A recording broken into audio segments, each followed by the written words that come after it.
Este conteúdo é dirigido para agricultores e profissionais do setor agrícola.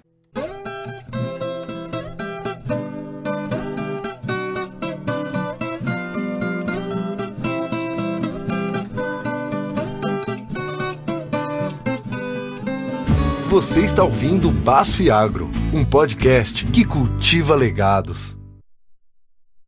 Olá pessoal, estamos começando mais um BASF Agro, um podcast que cultiva legados.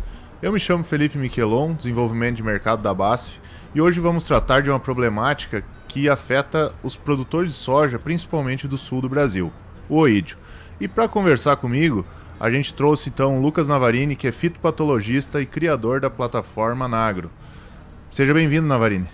Oi, Miquelon, é uma satisfação poder participar desse renomado podcast hoje já no Brasil e poder trazer alguns esclarecimentos, eu diria até a história do oídio da soja no Brasil aí, que no passado não era uma doença tão relevante, até o pessoal falava em 20 a 30% de severidade para efetivar algum controle, e hoje em dia tem trazido bastante desafio para alguns cenários aí. Eu acho que esse é um ponto importante para nós iniciar, né, Lucas? Até para a gente trazer o porquê o oídio passou a ser uma doença importante, né? Até pouco tempo atrás a gente tratava de oídio como uma doença secundária e falávamos, precisa de uma severidade alta para tirar a produtividade. Hoje a gente já olha para ela com muito mais atenção, né?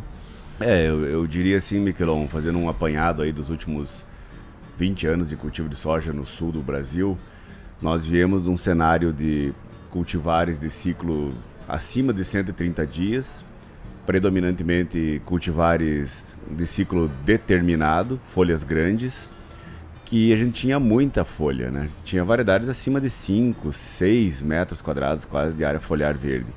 E hoje viemos para um cenário de predominância aqui no sul da cultivar mais popular, de potencial produtivo da nossa região, que até alguns experimentos que fizemos essas medidas, a gente fez a proporção de quanto ela produziu versus quantas folhas ela tinha durante o enchimento de grãos.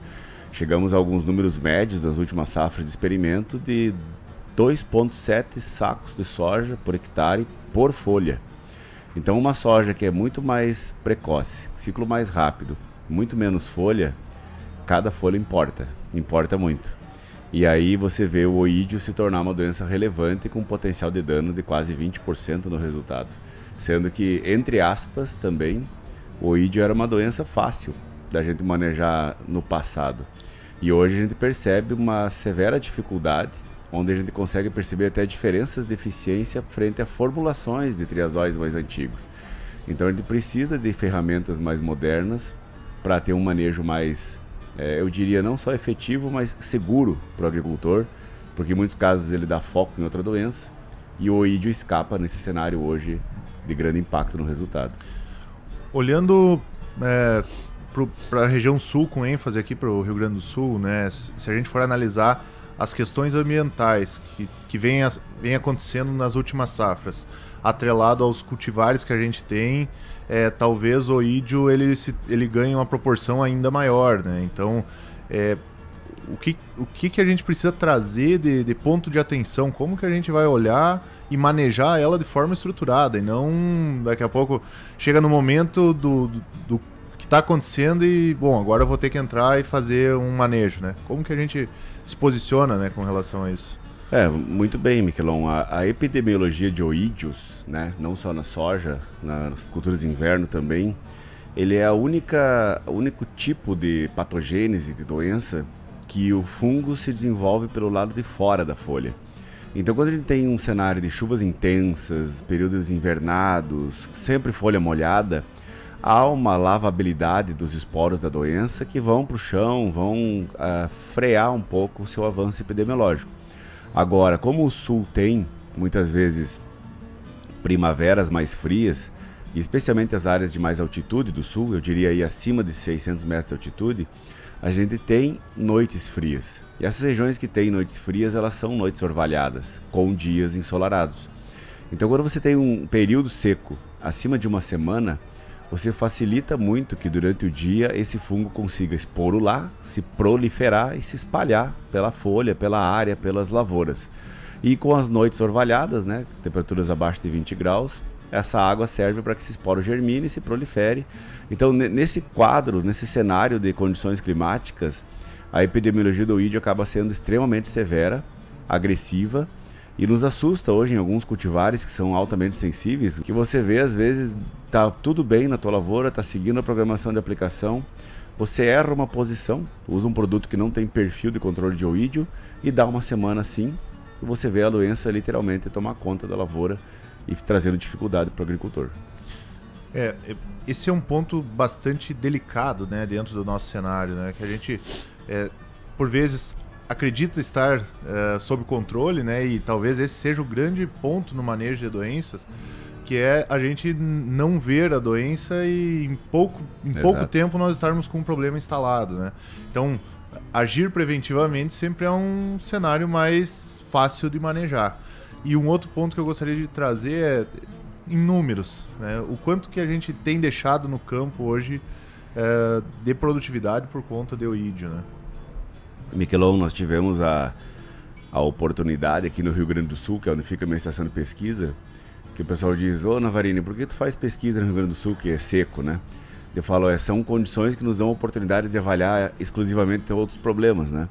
Então essas cultivares mesmo que eu citei, em semeaduras antecipadas, em safras que tivemos mais secas e com irrigação, nós conseguimos mensurar diferenças. Por exemplo, para você entender, Miquelon, um ensaio com 10 diferentes programas de aplicações de fungicida numa cultivar super precoce com 4 aplicações de fungicida, onde a gente compara um programa onde nas 4 aplicações tem moléculas com alta eficiência de controle de oídio versus programas que não tem nenhuma molécula com alta eficiência de controle de oídio.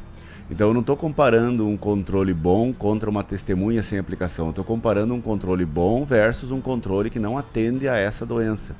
A gente chegou a capturar diferenças de 15 sacos por hectare numa cultivar de alto potencial, numa lavoura de 85 sacos por hectare, o produtor deixou de colher 15 sacos por hectare por causa de oídio. E diria aqui, em geral, que esse podcast sirva de atualização para quem ouvi-lo, porque o oídio na soja ele ainda é entendido como uma doença simples, uma doença fácil, uma doença que pode deixar lá, que é fácil de controlar, que é pouco prejuízo econômico, e o que a gente tem visto hoje é exatamente o contrário. O controle curativo está limitado, ou você usa ferramentas mais modernas ou os triazóis antigos não controlam. Associações com alguns protetores multissítios têm condenado a eficiência de controle de alguns triazóis mais antigos, e o potencial de dano, sim, ele é extremamente significativo, ele chega, eu diria, quase a ser similar a uma das principais doenças da soja, que seria a cercóspora, né? Esse é um ponto importante, né? Por muito tempo a gente falou que o oídio, se chover, resolve, né? E aí ia deixando de lado. Mas olhando, né, e caminhando para o sentido de controle, né, e eficiência, e daqui a pouco em cima dos ativos que a gente tem no mercado, né? Hoje, como que a gente pode se posicionar em relação ao controle, né, dessa ferramenta? Então, a gente sabe que sempre o controle preventivo ele é mais eficiente, né? Porque o momento que a gente tem a doença instalada, além de eu ter a perda por conta da doença, eu ainda provavelmente vou precisar investir mais em fungicida mais robusto para poder controlar, né, a doença. Hoje, falando em ativos de fungicida, os triazóis convencionais, que eu diria que são os mais antigos, né? Tebuconazol, difenoconazol, ciproconazol, essa turma, são os que mais sofrem, dependendo, claro, da formulação, quando em mistura com o mancozeb, por exemplo. O mancozeb é um protetor multissítio que não tem controle de oídio, e em mistura com esses triazóis ele afeta severamente a performance de controle desses triazóis. Tem algumas formulações à base de tebuconazol, que em adição ao mancozeb literalmente não controlam o oídio, né? Controlam as outras, e são posições muito usadas para ferrugem, que é o que eu alerto muito em minhas palestras. Eu digo, o cara está cuidando de um problema e estragando o outro, né? Então isso não dá, né? Você tem que ter mais atenção e entender que não adianta você controlar uma doença e deixar a outra para trás, que você continua tendo prejuízo econômico e gastando dinheiro, né? E eu diria que nós temos um mais antigo no mercado aí, que é o proteoconazol, que é um triazol diferente, né? O triazol litione, que tem trazido mais estabilidade nessas misturas e mais controle, porém não tão seletivo. E mais recentemente chegou o Revisol no mercado, que é outro tipo de triazol, né? É um isopropanol azol, Então ele tem uma peculiaridade diferente de ligação com o fungo e que tem trazido resultados muito impressionantes quanto ao controle de oídio. E no nosso cenário, onde você já usa o prothioconazole em alguns pontos, ele vem como uma ferramenta importante para você rotacionar, diminuir a intensidade de repetições de uso de prothioconazole, melhorando a seletividade da tua recomendação e, evidentemente, trazendo um controle num novo patamar muito bom para controlar o oídio. Sei que o ponto central da nossa conversa aqui é o oídio, mas acho que é importante a gente trazer num contexto geral, porque no dia a dia, dentro de uma lavoura, a gente precisa controlar as principais doenças que estão lá, né? E você trouxe essa questão de sequência, né, e posicionamento de ferramentas. É como que essas ferramentas se comportam, por exemplo, em cima de uma cercóspora, que é uma doença que, assim como o oídio, né, tem ganhado espaço na nossa região, talvez principalmente por conta da utilização de cultivares com menos folhas, ciclo mais curto, maior teto produtivo, né, que vai gerando uma cultivar cada vez mais de maior potencial, mas que também acaba pecando na questão de doenças, né? Ela acaba não se portando tão bem com relação às doenças, e doenças como o oídio e uma cercóspora começam a aparecer mais, né? Justamente, Miquelon. O que a gente pode fazer uma análise disso é que hoje, nos últimos anos, o tebuconazol, ele melhorou um pouco para o manejo da ferrugem. E como é um produto muito antigo e genérico, tem muita disponibilidade. Então ele acabou sendo uma ferramenta muito barata, que atende à doença mais chave da cultura, que é a ferrugem, e o produtor tem ido mais para o lado do tebuconazol, né? Só que o tebuconazol é um triazol antigo, de baixa seletividade, que afeta a fisiologia da planta, e o produtor tem que entender um cenário que ocorre, ó. Em safras que você, além de estiagem, tiver temperaturas elevadas, a soja acima de 32 graus, ela começa a respirar muito. O que é isso? Ela consome o carbono que ela fixou na fotossíntese. E esses triazóis mais antigos, eles aumentam, potencializam essa taxa de respiração, eles estressam metabolicamente a planta nos balanços de construção de hormônios e fazem até com que a temperatura da folha mude. Então aquela fitotoxicidade que o agricultor vê, visível, ela é o fim de um processo danoso, diria assim, deletério para a fisiologia da planta, que traz um estresse extra que facilita muito o desenvolvimento da cercóspora. Mas o efeito que a gente está falando que, vamos dizer assim, não é que abre porta, ele potencializa, ele acelera a epidemiologia da cercóspora, é essa associação. Você tem a planta estressada por falta d'água, calor demais, e você está numa sequência de triazóis quentes, né? Vamos dizer, o prothioconazole hoje ele tem que estar na soja, tem que ter uma aplicação ou duas dele. E aí você vai para cima do tebuco nas últimas aplicações porque ele é barato, e tem casos do cara fazer 2, 3 entradas e abusar de dose. Então eu diria assim, ó, primeiro, você quer economizar com o tebuco, não abuse da dose e não abuse da frequência de uso. Tem gente usando 3 entradas à base de tebuco. E isso aí tem agravado esse quadro fisiológico, potencializado a cercóspora, e na minha opinião, em grande parte, é um dos motivos de por que a cercóspora está sendo tão terrível. Então, cercóspora em soja, e aí associando ela ao oídio, nós precisamos ter potência de controle. O oídio, invariavelmente, o produtor controla quando enxerga, então tem que ser curativo, mas é primordial que a ferramenta recomendada seja seletiva. Porque se ela não for seletiva, dependendo do que pode vir de clima, que o clima é muito incerto, você pode agravar a doença, né? Ou seja, aumentar ela e trazer mais prejuízo do que controlar, né? Com base no que tu me traz, eu acredito que a gente olha para um cenário ao qual eu preciso controlar doenças sem penalizar a planta, né? Então, ainda mais um cenário com dificuldade de chuva. Então, ser seletivo, ter espectro de controle, né, e potência de controle é fundamental. Eu não posso abrir mão de um ou outro, né, nesse cenário.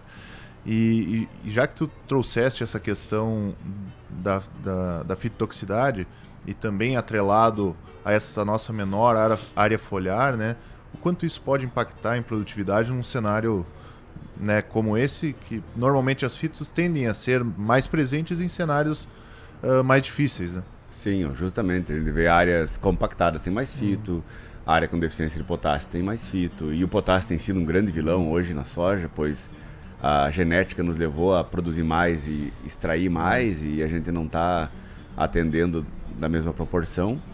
E é bem isso, Miquelon, você vai ver áreas que tem alguma debilidade extra, e em condições de estiagem, a fito pode trazer um prejuízo significativo, né? Não só por potencializar a doença, mas a própria queima foliar, a perda de área foliar, dependendo da fase da soja que atinge, somada ao estresse hídrico e ao calor, você já tive experimentos com perdas próximas aí de 4 sacos e meio por hectare. E é uma coisa que eu tenho falado muito dentro do Nagro, né, da plataforma. Eu digo assim, eu sempre fui contra recomendar alguma tecnologia para estragar a lavoura, né? Então, eu sempre tenho essa atenção, eu sempre limito algumas recomendações minhas para preservar ao máximo. Eu digo assim, a minha expertise é preservar e aumentar a longevidade das folhas para garantir o grão mais denso, mais pesado e mais resultado. Então, eu sempre trabalho muito para evitar isso, trazendo recomendações muito mais seletivas. E a fito, de fato, um exemplo também, dizendo assim para o produtor ficar menos preocupado, né? Se você tem uma lavoura bem nutrida, uma lavoura bem conduzida, uma lavoura caprichada, vamos dizer assim, e não está faltando água, por exemplo, não está faltando chuva, ou ela é uma área irrigada, e você abusou desses triazóis, você usou 4 aplicações deles, por exemplo, e deu fito. Essa fito, ela não tem um prejuízo significativo para a tua lavoura, mas em condições de estresse, sim, né? Então, ou seja, tem que ter o estresse junto para que a fito consiga, de fato, realmente prejudicar a planta de soja. Sempre é melhor não ter, né? É verdade. Sempre é melhor a gente não ter a fitotoxicidade. E esse é um compromisso da gente também como companhia, né, junto ao produtor. Agora a gente trazendo o escudo verde para o campo, né, com ferramentas que preze pela rotação, né, do triazol, né, trazer o curativo não em sequência, mas ferramentas mais seletivas, né, que tragam esse espectro de controle, olhando, né, para a ferrugem, que talvez seja a atriz principal, né, na nossa soja, e a gente fala dela há muito tempo, mas sem deixar de lado o controle de oídio, que é uma doença que impacta, sem deixar de lado a cercóspora, que impacta, né, na produtividade, na qualidade do grão, na qualidade da semente, né, e trazendo um cenário de controle com efetividade, seletividade, e consequentemente produtividade, que vai gerar a renda do produtor, que no fim do dia é o que move, né, a dinâmica do jogo. Eu diria, Miquelon, na minha carreira, nos últimos 10 anos, pro Rio Grande do Sul, agora ampliando isso pro Brasil, que tem os seus veranicos, né, períodos acima de 3 semanas sem chuvas, eu tenho uma frase, era um pedido que eu tinha para o desenvolvimento de fungicidas das companhias, né? E o que nós precisamos, Miquelon, é nós ter produtos altamente efetivos para ferrugem, curativamente, altamente efetivos para cercóspora, eu incluiria o oídio, curativamente também, porque às vezes o produtor não consegue atender, o operacional não dá tempo, ele precisa de algo que cure, que seja intenso, né? E altamente seletivos para a cultura da soja. Isso é uma busca que eu tenho na minha pesquisa, nos meus estudos, para trazer ferramentas para o produtor poder usar na fase de enchimento de grãos da soja, que além de tentar controlar as doenças que ali estão, permita que a planta consiga terminar de encher grão plenamente e entregar um peso de grão alto e resultados altos de produtividade. Eu não posso deixar de perguntar, né, Lucas? Tu tem encontrado soluções nessa linha? Olha, Miquelon, graças a Deus, sim. E aqui com vocês nesse podcast, confesso que acho que tive uma boa participação aí na composição de uma nova mistura aí, exatamente nessa ótica, né? Altamente seletiva, altamente curativa e com alta eficiência para os 2 principais problemas da soja do Brasil afora, que é a ferrugem e cercóspora. Eu não tenho dúvidas que tem uma contribuição gigante aí nesse processo, né? É uma oportunidade da gente construir, né, essas ferramentas, construir esse manejo, que no fim do dia a gente busca trabalhar pelo mesmo objetivo, né? Trazer soluções para o produtor, que é o centro, né, de todo esse desenvolvimento, essa pesquisa, para que ele consiga manter o legado dele lá no campo, né, e consiga levar o seu negócio à frente, né, e construir uma propriedade rentável para que ele possa deixar para alguém também nesse processo, né? Eu me alinho muito a grandes marcas como a BASF, porque eu tenho o mesmo propósito, né? O Nagro e a minha plataforma de vídeos tem o mesmo propósito, que é de levar informação de quem é fonte, quem cria, quem ajuda vocês no desenvolvimento de tecnologias, diretamente para o agricultor, sem nenhum atravessador de conhecimento, digamos assim, para justamente preservar o homem lá no campo, fazer com que ele tenha renda, que ele acerte, e principalmente eu diria hoje, Miquelon, que ele não tenha medo, né? Que ele tenha segurança no que ele vai aplicar, porque hoje o agricultor tem muito medo. Ele sabe o que ele tem que fazer, ele aplica, às vezes ele não tem a instrução correta e ele queima a lavoura, ele dá fito, ele aplica um produto para ferrugem e a lavoura fica tomada de oídio. Então, e são muitos detalhes, muitas moléculas que acabam realmente trazendo muita dificuldade, né? O produtor fica indeciso, ele não sabe, ele não entende. Então, eu ando muito junto com a BASF em virtude disso e gosto muito de estar participando daqui. Joia, Lucas. Um ponto importante que eu acho que é fundamental a gente trazer, né, com mais clareza e trazer para o produtor, né, esse direcional, né, como que ele constrói esse manejo, né, e talvez a gente olhar para o momento, né, olhar para ferramentas, mas principalmente o que hoje o produtor precisa fazer para ter um manejo de doenças de sucesso, né, dentro da sua propriedade. Olha, hoje, falando do Brasil, não só aqui no Sul, eu não vejo uma soja de alto potencial, a soja de alta tecnologia, acima de 90 sacos por hectare de resultado, sem pelo menos 4 aplicações de fungicida dentro do seu ciclo. Basicamente, uma aplicação a cada terço de área foliar, que é aquilo que a gente tem falado aí, né? Que é ali pelas 6 folhas, né? É 1 metro de área foliar, mais ou menos, 30 dias. Lá pelos 45, 50 dias você tem mais 1 terço, que é mais 1 metro de área foliar, 12 nós na haste principal, né? Um V12. E a planta adulta, aí, uma planta de alto resultado, ela vai ter na faixa de 16 a 20 nós na haste principal, 18 nós, que seria o último metro de área foliar verde versus a área que ela ocupa no solo. E nessa fase, Miquelon, eu priorizo muito na minha recomendação o uso de carboxamidas associadas a bons triazóis. Porque o triazol já tem uma intensidade boa, um residual bom, que é uma persistência na planta, porém a carboxamida foi projetada para isso, né? Para ter longa persistência.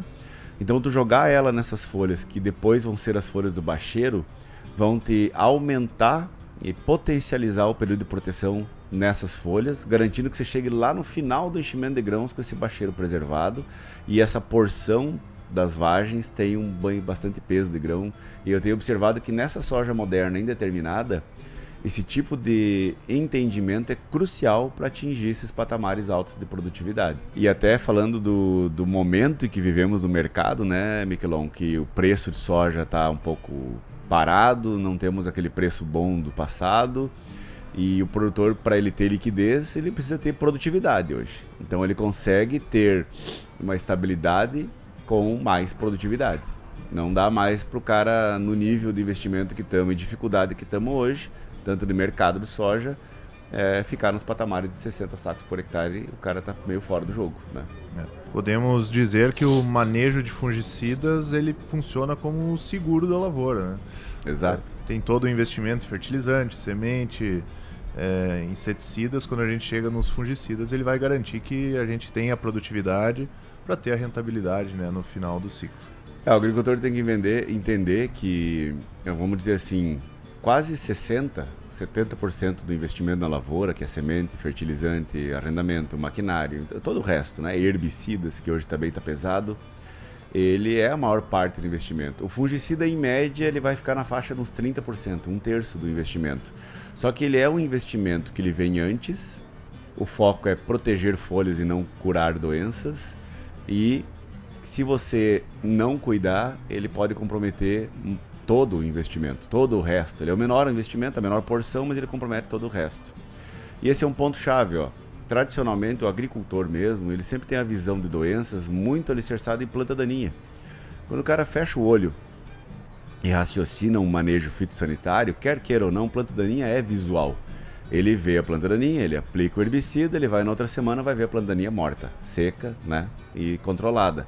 Doença não é assim. Doença, quando você vê o sintoma, o fungo, a mancha necrótica na folha, ela já produziu o prejuízo, ela já levou a folha embora. E aí você já tem o prejuízo econômico e você vai ter que gastar com fungicida para ele não aumentar ainda mais. Então o princípio de controle rentável de doenças é você usar o fungicida como uma ferramenta epidemiológica, ou seja, a folha apareceu, a folha está sadia, a folha está bem, você põe um produto de alta persistência que vai preservar essa folha, impedindo que a doença comprometa ela. É um outro racional, é mais difícil, eu sei, tem que ter mais fé, né, que as coisas vão dar certo, mas que tem se mostrado indispensável aí para a gente conseguir ter resultados na cultura da soja. Perfeito. Lucas, gostaria de te agradecer aí por estar conosco, né, no podcast, trazer tanto conhecimento, né, junto ao produtor. Eu não tenho dúvidas que vai ajudar, né, o nosso produtor no campo, e queria deixar a palavra contigo aí para te trazer aí uma mensagem aí para todo o pessoal que está no campo.